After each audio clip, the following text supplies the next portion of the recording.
राष्ट्रीय स्वयंसेवक संघ के द्वितीय सरसंचालक श्री माधवराव सदाशिवराव गोलवलकर उपाख्याय श्री गुरुजी का जन्म फाल्गुन एकादशी विक्रमी संवत 1963 तदनुसार 19 फरवरी 1906 को महाराष्ट्र के रामटेक में हुआ था। पिता सदाशिवराव भाऊजी तथा माता लक्ष्मीबाई ताई थी। बीएचयू से 1928 में एमएससी की परीक्षा भी प्राणी शास्त्र विषय में प्रथम श्रेणी से उत्तीर्ण करने के उपरांत प्राणी शास्त्र विषय में मत्स्य जीवन पर शोध कार्य हेतु मद्रास के मत्स्यालय से जुड़ गए। आर्थिक तंगी के कारण उन्हें अपना शोध कार्य अधूरा छोड़कर अप्रैल 1929 में नागपुर वापस लौटना पड़ा। 1931 में बीएचयू में अंग्रेजी व राजनीति शास्त्र का अध्यापन करते हुए माधवराव इतने लोकप्रिय हुए कि विद्यार्थी उनको गुरुजी के नाम से संबोधित करने लगे। विचित्र संयोग ही कहेंगे कि उसी कालखंड में जब 1931 में श्री गुरुजी ने बीएचयू में अध्यापन कार्य प्रारंभ किया तो भैया जी दाणी तथा नानाजी व्यास ने बनारस में संघ की शाखा प्रारंभ की।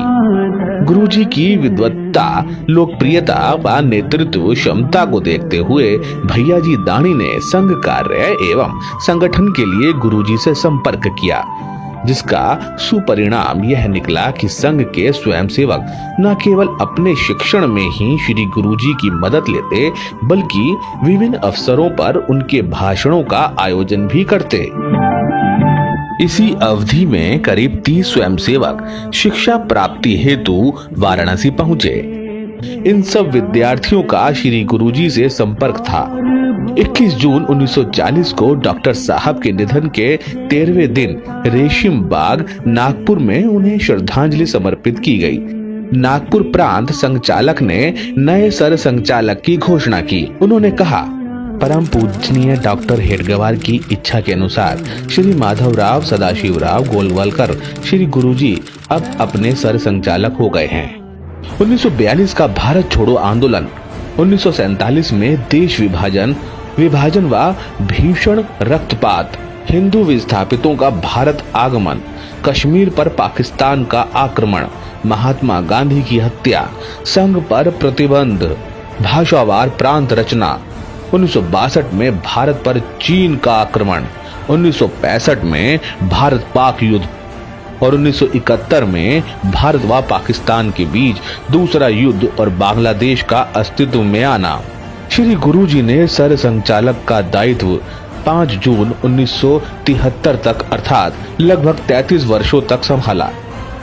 श्री गुरुजी ने 1942 में पूना में प्रांतीय बैठक में संघ में अपने प्रवेश पर कहा था, मैं तो रहा एकदम बहुत ही यहाँ वहाँ घूमने वाला, फिर भी पता नहीं मुझ पर कैसे संस्कार हो गया। इस तथ्य को या तो भगवान ही जानता है या संस्कार डालने वाला। एक बार भूल से डॉक्टर जी का भाषण सुनने बैठ गया। मुझे अपनी बुद्धि पर बड़ा घमंड था। उस भाषण में न तो कोई तर्क था, न कोई इतिहास का हवाला, न दर्शन था, न कोई बड़ा सिद्धांत।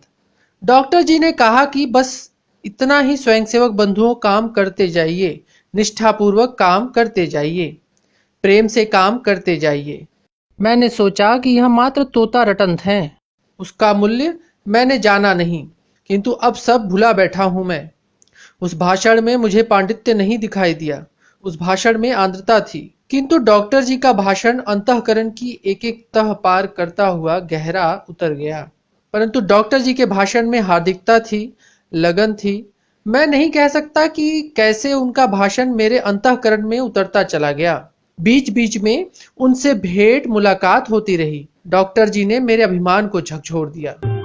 राष्ट्रीय स्वयंसेवक संघ के द्वितीय सर संचालक और संघ कार्य को सतत विस्तार देने वाले महायोद्धा परम पूज्य श्री गुरुजी की जन्म जयंती पर विनम्र श्रद्धांजलि।